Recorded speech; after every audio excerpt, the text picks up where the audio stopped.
Hello, Dostoevsky lovers. It's me again, Patrick Bergman, and now you're up for a book which is aptly named Mitya.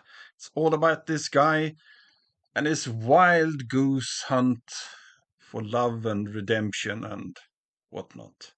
It's a bit crazy, actually, but it tells us a lot about the psychological and emotional state of this man. So let's dive in. The rage fumes as Dmitri Karamazov hurtles into the abyss, his soul chained by equal parts longing and torment. Crazed with desperation in his quest for redemption, both financial and spiritual, he grasps at mirages in a searing desert landscape, offering claims to property, sent scrambling on fruitless errands, always seeking the oasis of Grushenka's love.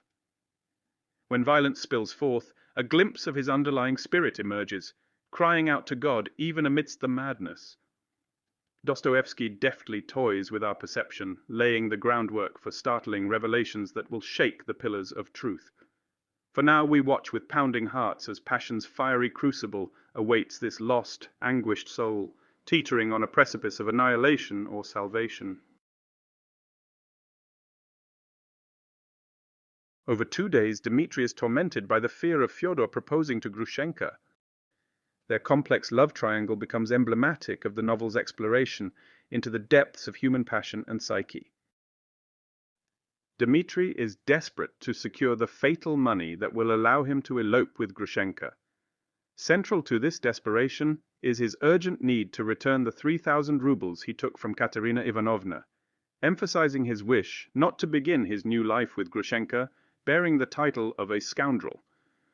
His dealings with Samsonov and the proposition of the land inheritance underscore the lengths he is willing to go to achieve this redemption. Dmitri's plea for a meeting with Samsonov is initially declined. When Grushenka's involvement is mentioned, Samsonov permits the audience, hinting at Grushenka's significance. Dmitri's proposition to sell his inheritance rights to Chermashnya land intensifies the inheritance disputes. The land, potentially worth 25 to 30,000 rubles, is undervalued by Dmitri at 3,000, revealing his financial desperation. Samsonov's advice to approach Lyagavy, the timber merchant, sends Dmitri on a fruitless mission. Reflecting later, Dmitri questions if Samsonov offered genuine counsel or merely made a mockery of him.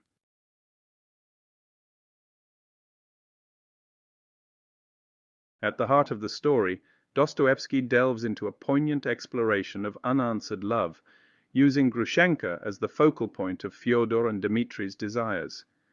This intricate web of relationships symbolizes how human beings often yearn for what remains elusive. The fixation on Grushenka and her loyalty to an absent lover reflects a universal sentiment. Individuals often pine for the inaccessible, perpetually seeking what they cannot have. Dmitri's earnestness to repay the 3,000 rubles to Katerina Ivanovna adds a layer of complexity to his character. While he grapples with the intricate dynamics of love with Grushenka, his determination to not be labeled as a scoundrel and to start anew with a clear conscience reflects his quest for personal redemption. His intentions emphasize the societal and personal pressures he faces to salvage honor amidst compromised circumstances. Dmitri's military stride, an assertion of his strength and determination, stands in stark contrast to Samsonov's cunning. Samsonov's reluctance to see Dmitri and subsequent advice is indicative of an ulterior motive. By maintaining influence over Grushenka, Samsonov seeks to retain whatever benefits her association brings, both financial and perhaps even power dynamics within the community. Dmitri's hasty proposal to Samsonov reveals a glaring lack of business acumen. By undervaluing the woodlot, Dmitri's desperation to secure the 3,000 rubles becomes palpable. This act not only showcases his urgency, but also his innate tendency to overestimate his assets, emphasizing his larger-than-life perceptions versus ground realities. While Samsonov's profession is rooted in shopkeeping, the source of his affluence remains an enigma. There's an insinuation that Grushenka might be more than just a romantic interest for Samsonov. She could very well be a significant contributor to his wealth. This complex dynamic further solidifies the notion that in the world Dostoevsky paints, relationships are rarely straightforward, and often there are hidden motives at play. Dmitri embarks on a trip to Ilyinskoye in pursuit of finalizing a timber deal. Along the way, he learns from a priest that his point of contact, Lyagavy, is now in Sukhoi Posyolok and is also attempting a timber purchase there. The priest, despite his reservations about Dmitri's intentions, agrees to accompany him on foot. Upon reaching their destination, they find Lyagavy deeply drunk, rendering any meaningful conversation impossible. Despite this, Dmitri, driven by desperation and necessity, is determined to wait for an opportune moment to engage with Lyagavy. As Dmitri waits during the night, the environment becomes hazardous due to toxic fumes from a candle. Dmitri, initially unaware, experiences severe pain and disorientation, but Dmitri manages to address the issue before it becomes fatal. The next morning brings no relief for Dmitri as he discovers Lyagavy already drunk once again.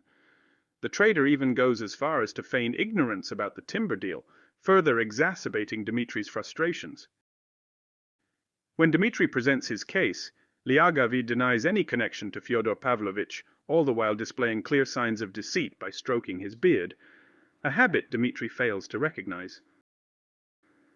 Despite the failed venture, Dmitri remains desperate to acquire the funds he believes he needs. His thoughts drift between strategizing for the money and the emotional weight of Grushenka's expectations, showcasing his internal turmoil. Dmitri's journey with a priest serves as an ironic and telling juxtaposition. The unlikely pairing of these two, one representing morality and the other deeply flawed desires, underscores shared mundane goals and the moral complexities inherent in the narrative. Dmitri's conversations with the priest about his father, Fyodor, highlights the profoundly dysfunctional relationship between them. The priest's unawareness of their connection only accentuates the depth of their estrangement. Dmitri's seemingly pointless trip suggests a deeper plot by Samsonov. By sending Dmitri on this wild goose chase, the narrative hints at Samsonov's potential underlying motives, or even a play on power dynamics. He wants to keep Dmitri as far away from Grushenka as possible. The toxic fumes from the candle which nearly take Dmitri's life serve as a metaphor for the toxic and perilous situations he continually places himself in, driven by his passions and desperation. Dmitri's failure to recognize Lyagavy's deceitful cues from his beard-stroking and his continuous misjudgment of situations showcase a recurring theme in his character: the dangerous combination of overconfidence and naivety. Dmitri's ceaseless endeavors to acquire money, primarily motivated by his love for Grushenka and his societal obligations, epitomize his inner conflicts. His feelings of anguish and potential failure continually plague him, hinting at the novel's deeper explorations of love, morality, and desperation. Dmitri pawns his pistols for 10 rubles and seeks Smerdyakov at Fyodor's place. Learning of Smerdyakov's illness from Maria Kondratyevna, he considers checking Samsonov's house for Grushenka. After grooming himself, Dmitri visits Madame Koklakov for a loan. Their talk covers recent events, including Elder Zosima's death, which Dmitri wasn't aware of. Madame Koklakov sidetracks Dmitri with gold mine prospects, avoiding his loan request. His frustration culminates in a hasty exit. Dmitri's desperation shows when he clashes with Samsonov's servant and accuses Fenya of deception.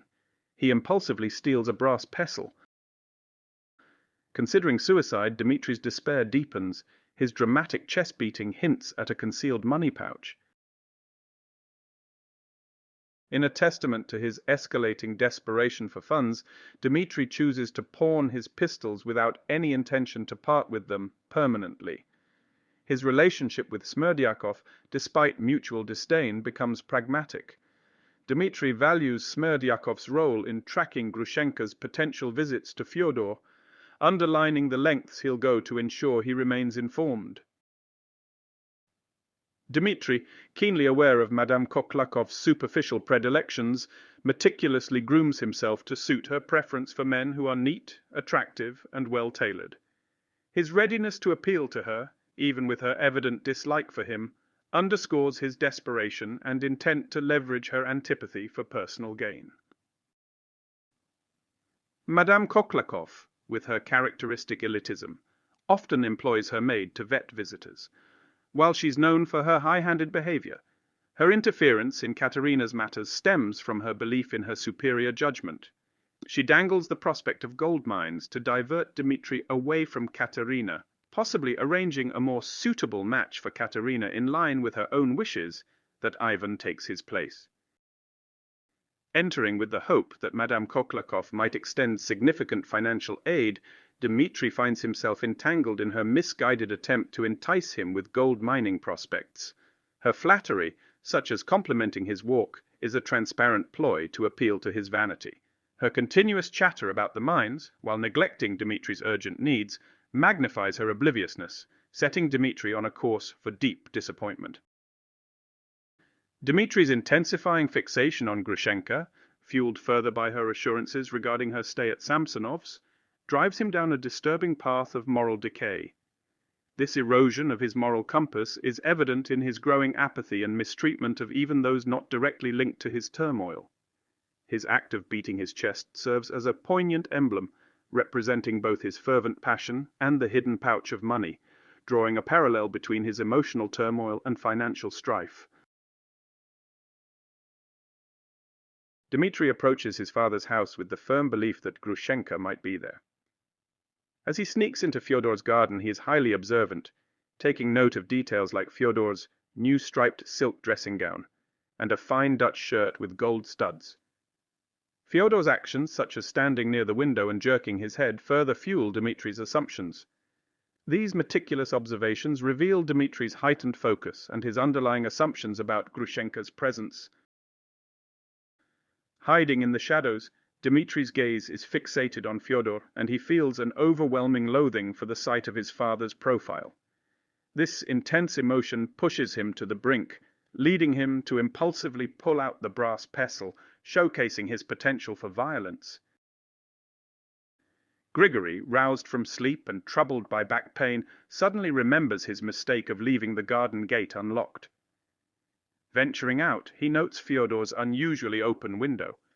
Upon seeing a fleeing figure, he gives chase and manages to grab the intruder at the fence. When recognizing Dmitri, his immediate exclamation of "parricide" reveals his assumption that Dmitri was attacking Fyodor. Ironically, it is Grigory himself who becomes the unexpected victim of Dmitri's violence.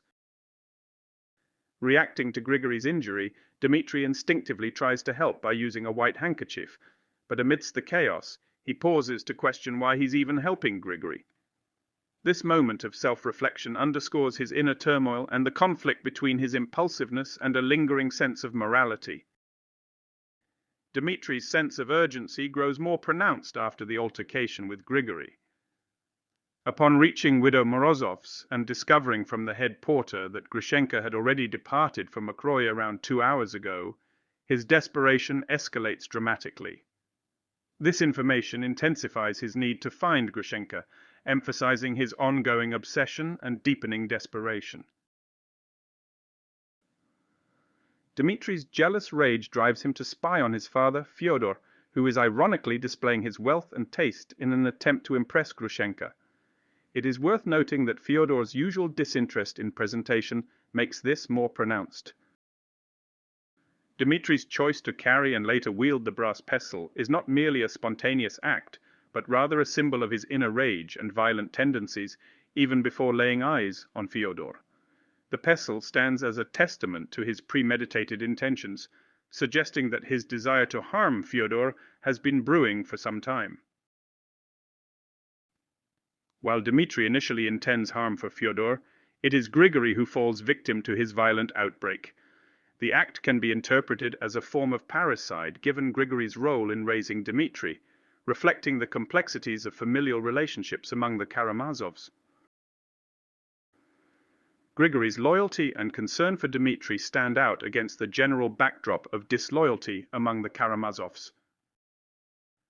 Dmitri's subsequent response after injuring Grigory is a vivid portrayal of his ongoing internal struggle. On one hand, his immediate care for Grigory highlights a moral conscience, but his questioning of his own actions moments later underlines a constant battle between his sense of right and his more primitive instincts. This tension between his morals and baser desires becomes a defining theme throughout his character arc. Dmitri, consumed with the desire to find Grushenka, aggressively confronts Fenya, threatening her with a brass pestle to divulge Grushenka's whereabouts. Dmitri returns to Pyotr Ilyich, flaunting a significant sum of money, asserting its legal legitimacy. However, its mysterious origin sparks questions, especially in the context of ongoing disputes over his inheritance. The presence of blood on Dmitri, combined with his inexplicable riches, further deepens the intrigue surrounding his actions. Alongside his extravagant request for food and wine at Plotnikov's, Dmitri also orders white funerary candles, a dark and foreboding detail hinting at his troubled mental state and potential intentions. As Dmitri prepares to embark on his journey to Mokroe, his interactions with Pyotr Ilyich and Fenya highlight the dissonance between his assurances and his erratic demeanor. Pyotr Ilyitch's observation of Dmitri as being unhinged underscores the contrast between Dmitri's verbal assurances and his unpredictable actions, indicating the depth of his internal turmoil. Dmitri's overpowering obsession with Grushenka and the dire state of his finances is intrinsically tied to his turbulent relationship with his father, Fyodor.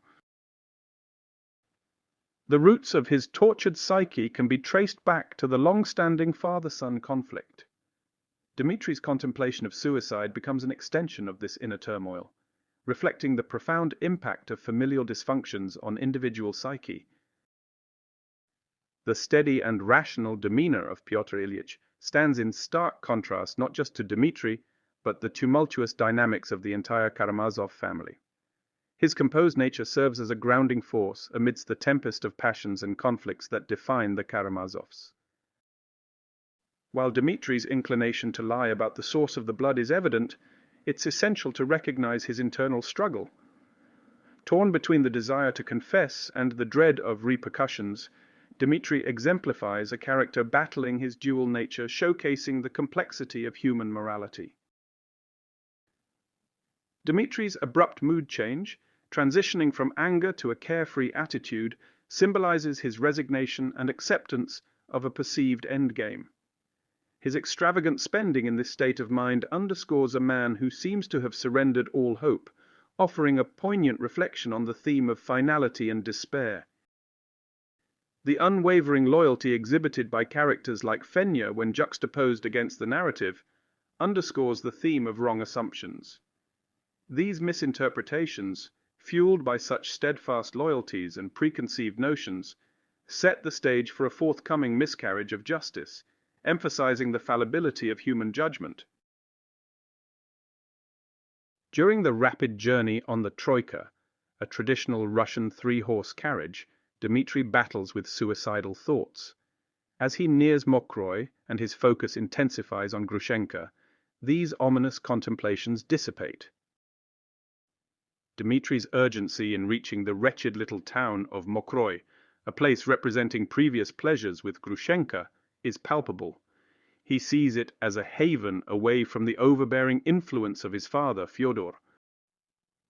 Innkeeper Trifon Borisik subtly tries to incite Dmitri's jealousy by indicating Grushenka's apparent disinterest in her officer.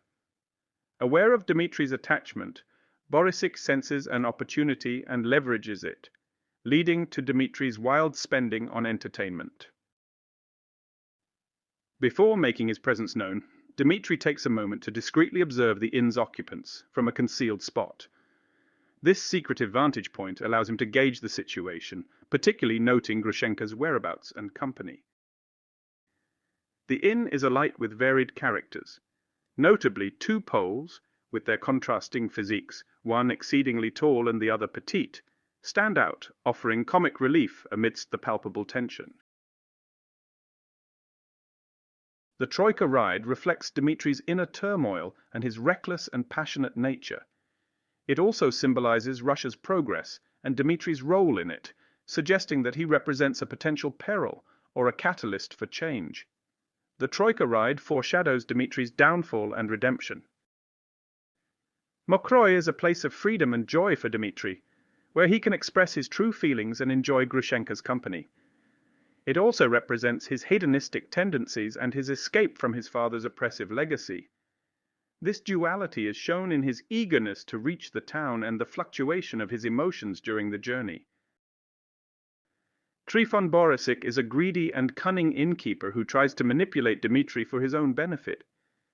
He pretends to be friendly and helpful, but he actually wants to provoke Dmitri's anger and jealousy, hoping that he will spend more money on drinks and entertainment. He also wants to create a conflict between Dmitri and the Poles, who are his guests and potential customers.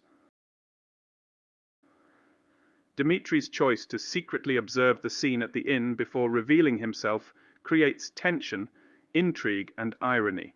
It echoes elements of Shakespearean drama, where characters often hide to eavesdrop or witness events without being seen.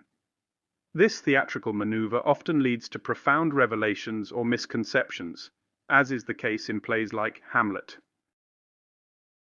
The Poles are comic characters who add humor and irony to the chapter. They are also antagonists who challenge Dmitri's claim to Grushenka and create tension in the inn. They are portrayed as stereotypical foreigners, with exaggerated accents and manners. They are contrasted with the Russians, who are more sincere and emotional. Dmitri unexpectedly joins a gathering that includes Grushenka, some Polish officers, Pania, and other attendees. His entry initially causes some friction, especially with the fat little man, Pan Musyalovich. As the evening progresses, Maximov shares some light-hearted stories, which elicit laughter, disbelief, and mockery from different members of the group.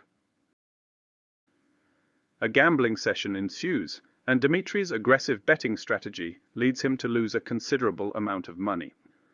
Recognizing Dmitri's financial peril, Pyotr Fomich steps in, urging him to stop. Seeking a way out of the mounting tension, Dmitri tries to bribe the Pani, offering them a substantial sum of money to leave the gathering and never return. His proposal is met with disdain and refusal. The atmosphere further deteriorates when accusations fly that the Panier cheated during the card games. This culminates in a physical altercation, with Dmitri forcibly removing Pan Wróblewski from the room. The portrayal of Pan Musyalovich as an unremarkable, fat little man is a stark contrast to Dmitri's dynamic aura. This contrast might be used to hint at Grushenka's evolving relationship choices and her lingering attraction to those who appear to challenge or reject her. The underlying tension between Dmitri and the Pani isn't solely based on personal grievances or jealousy. It also taps into deeper historical animosities, particularly the political history between Russia and Poland, which includes contentious events like the partitions of Poland. Maximov's stories, filled with a blend of humor and self-pity, serve as a light-hearted interlude to the evening's events. Yet they also underscore the theme of individuals navigating personal misfortunes and the judgments of society. Dmitri's impulsive decision to use money as a solution, in this case offering the Pani a bribe, embodies his character's broader tendencies, a mix of desperation, recklessness, and a somewhat naive belief in money's power to resolve complex issues. Grushenka's reactions throughout the evening, from asserting her preferences to expressing disdain when her integrity is questioned, shed light on her character's depth. Even in the face of societal judgments, she seeks to assert her autonomy, challenging any attempt to commodify or control her relationships. The chapter begins with Grushenka expressing her desire to get drunk, showcasing her oscillating moods from melancholy to laughter. She confronts Dmitri about his intentions, highlighting her emotional complexity as she transitions from questioning him to a tender moment with Pyotr Fomich. Seeking validation, Maximov performs the humorous fish tremble dance, While not universally admired, Dmitri finds value in it, solidifying their bond. Post-performance, Maximov's interest in the dancers is evident, with Dmitri contemplating assisting him. Dmitri's emotional struggles become palpable as he thinks of the 3,000 rubles amidst the festivities. His internal conflict is accentuated when Grushenka confesses her love, leading to a profound moment of shared vulnerability, but also increased drunken excitement in Dmitri. The mood lightens with Grushenka's drunken antics and whimsical aspirations, such as joining a convent and bestowing universal forgiveness. Her interactions with Maximov are central as she encourages Dmitri to gift him, acknowledging Maximov's financial challenges. The festive atmosphere is abruptly disrupted by the arrival of legal officials, led by Mikhail Makarich. Dmitri, in a state of shock, is accused of parricide and is quick to assert his innocence, emphasizing the gravity of the conclusion.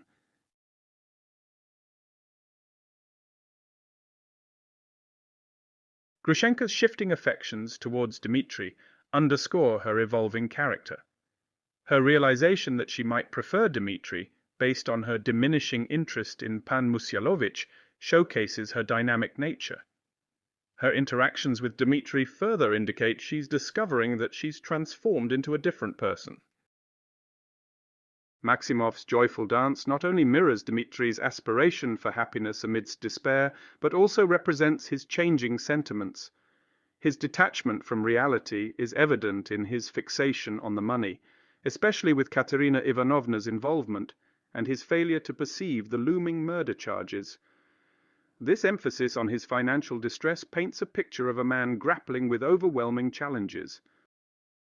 Pyotr Fomich's indifference to Grushenka is multi-layered and intriguing. One interpretation is his prior intimacy with Grushenka. Having already been involved with her and later distancing himself, he may be showcasing a sense of dominance or control. This could hint at his ego and the satisfaction of having moved past her allure, a feat other men in the narrative haven't achieved. Grushenka's confession towards Dmitri adds depth to their relationship dynamics. Her alternating actions, like making the sign of the cross and displaying the white handkerchief, coupled with her poignant request to Dmitri to restrain himself, emphasize a precarious situation. Grushenka's plea reveals her apprehension of a potential assault due to Dmitri's intoxicated state and unchecked desire. This moment underscores Grushenka's strength, her acute awareness of her vulnerabilities, and her adeptness at tactfully handling intense situations. The narrative having Dmitri hide behind curtains suggests concealed truths and motivations, possibly a nod to Shakespearean influences, specifically recalling scenes in Hamlet. This symbolism resonates with Dostoevsky's intricate portrayal of his characters, hinting at their deeper, often hidden intentions and vulnerabilities. The sudden emergence of the murder accusation against Dmitri introduces a dramatic tonal shift, transitioning from festive indulgence to intense drama. This narrative twist accentuates the looming crisis and serves as a potent reminder of the unpredictable nature of events. The shift establishes a sense of dramatic irony as the characters, engrossed in their personal dilemmas, remain unaware of the impending catastrophe. Ladies and gentlemen, tonight we delve deep into Dmitri Karamazov's psyche, understanding not only his tumultuous childhood, but also his strong sense of honor, his raw passion for life, and his undeniable charisma. Joining us to shed light on this is the esteemed psychoanalyst Anna Freud. Engaging with a Karamazov is indeed a captivating experience. Dmitri, your life is an intricate tapestry of intense emotions, but also of admirable determination and a relentless quest for truth. My childhood wasn't conventional. An absent mother, a distant father. It has left scars that still ache. Yet, it also instilled in me a fervor to find love, purpose, and meaning. Anna, could you delve into how Mitya's early abandonment and his complex relationship with his father have influenced his inner conflicts, and also perhaps discuss the strengths that emerged from these challenges? Absolutely. Dmitri, the void left by your mother and the contentious dynamics with your father have heavily influenced your later relationships. Your interactions with Katerina and Grushenka, for instance, echo your unfulfilled desires for love and acceptance. Yet, it's also evident in the fiery passion, dedication, and loyalty you bring to these relationships. Katerina confuses me. Grushenka, she's passionate, unpredictable. And my father? He's a constant reminder of what I lacked growing up, but also a challenge against which I've forged my own identity. It's not merely about laying blame, Mitya. The relationships in your life act as lenses magnifying your inner struggles. Yes, there have been impulsive behaviors, but there's also undeniable resilience, strength, and a profound capacity for love and sacrifice. I've been consumed by remorse, self-loathing at times, but I also feel the fire of life, the hope for a brighter tomorrow. I yearn for redemption. Your journey, Mitya, mirrors many aspects of psychoanalytic theory. While confronting the id, ego, and superego, it's also about acknowledging the positive qualities, your fierce loyalty, unyielding determination, and a deep-rooted desire for goodness. Let me draw an analogy from a different time and place to shed more light on your potential. Consider Arthur Fleck, known to many in the late 20th and early 21st century as the Joker. He's a tragic figure from the urban landscapes of Gotham City, tormented by societal neglect, his own traumas, and the chaos within him. His path, sadly, was one of descent, a lack of grace, falling deeper into the abyss of his mind. A figure from a different world and time, it seems. But what has that got to do with me? Both of you have faced internal and external battles. Yet, unlike Arthur, you, Dmitri, possess certain qualities that have the potential to help you transcend the challenges. Where Arthur lacked a steadying force, you have anchors that can guide you towards redemption.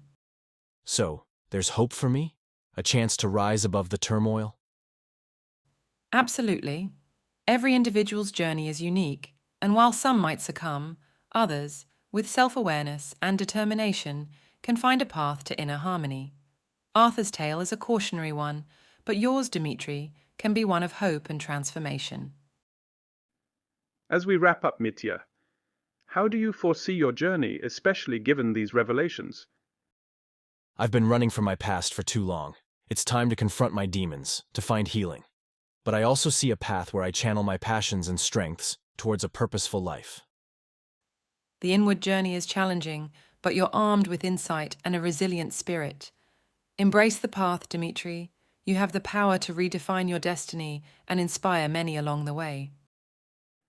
A truly enlightening conversation. Thank you, Anna Freud and Dmitry Karamazov. Tonight's discourse reminds us all of the importance of self-reflection, acceptance, and the infinite potential for change within us all. Ladies and gentlemen, tonight we witness an enthralling encounter between two iconic literary heroines from the same era, but penned by different master storytellers. Introducing Grushenka from Dostoevsky's The Brothers Karamazov and Anna Karenina from Tolstoy's namesake novel. Both challenge societal norms in their own tales. But what happens when their worlds collide in conversation? Join us in this captivating dialogue. Grushenka, have you ever imagined walking in the shoes of a man, specifically Dimitri's? To be the pursuer rather than the pursued? What a curious thought! But why Dmitri? Your stories run parallel to some extent. I, too, was trapped by societal norms, judged for my passions, and in Dmitri, I see those passions unbridled. It got me thinking, what if you, instead of me or Dmitri, were at the helm of such a tumultuous story? It's intriguing, but what do you have in mind, Anna? Imagine, if you will, you're not merely an object of Dimitri's desire. Instead, you're the one driving the narrative. Picture yourself caught between two worlds, the restrictive world that reminds me so much of my own life and the fierce passion of Dimitri's world. A tantalizing thought. But are you suggesting I abandon my own desires and adopt those of a man? Not at all. Instead, think of a scenario where you held the reins. Your choices, like seeking true love or pursuing your ambitions, of elevating your social status, steering the tale. Imagine you, confronting the society's backlash, dealing with adversaries, navigating through dilemmas, all while being a woman in a man's world.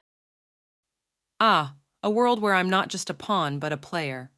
I've always longed for true love, not the superficial kind society often presents. And if in Dimitri's shoes, the tale would be even more tumultuous.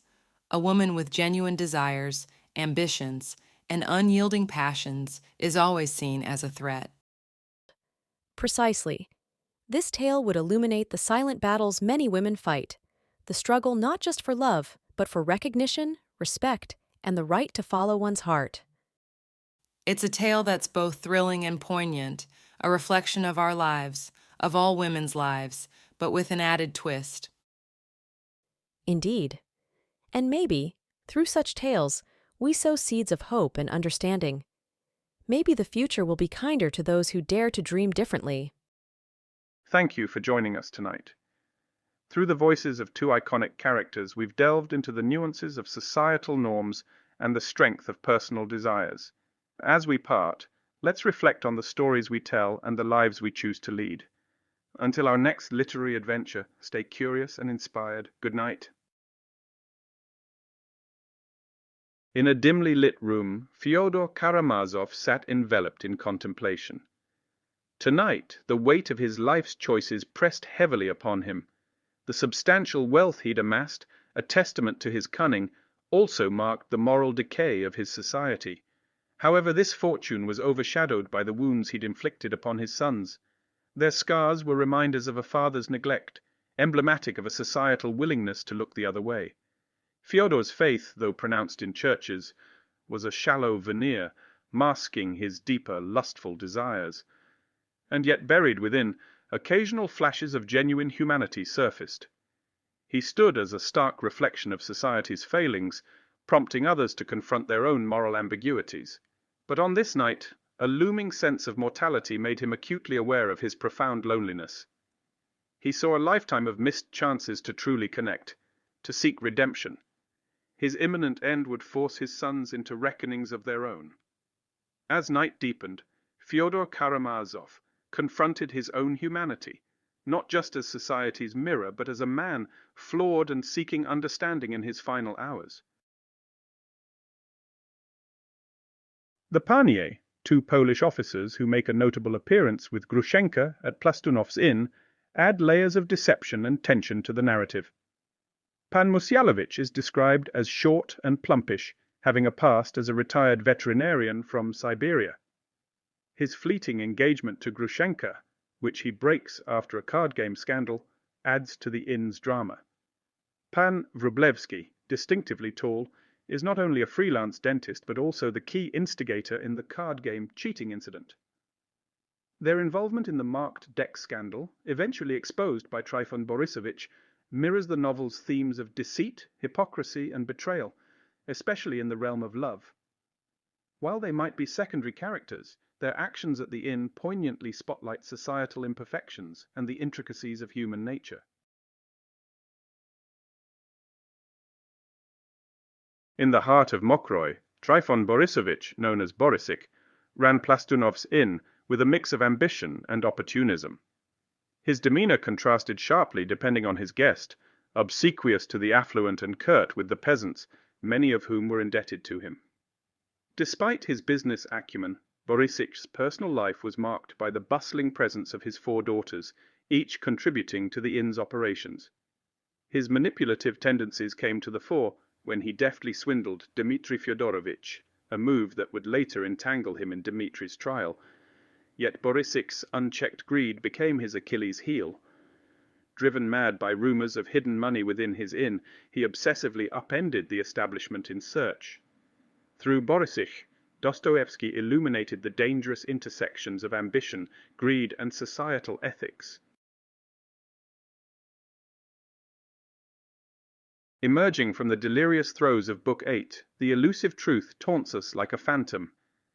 Though a luminous rose sprouted even in this bleakest landscape, Grushenka, turning toward redemptive love, a vortex of forces conspired against it, Disaster has struck with shards of heartbreak and injustice, yet redemption springs eternal in the indestructible human spirit. Though the path ahead promising truth and justice is shrouded in fog, we proceed onward, knowing often things are not as they first appear.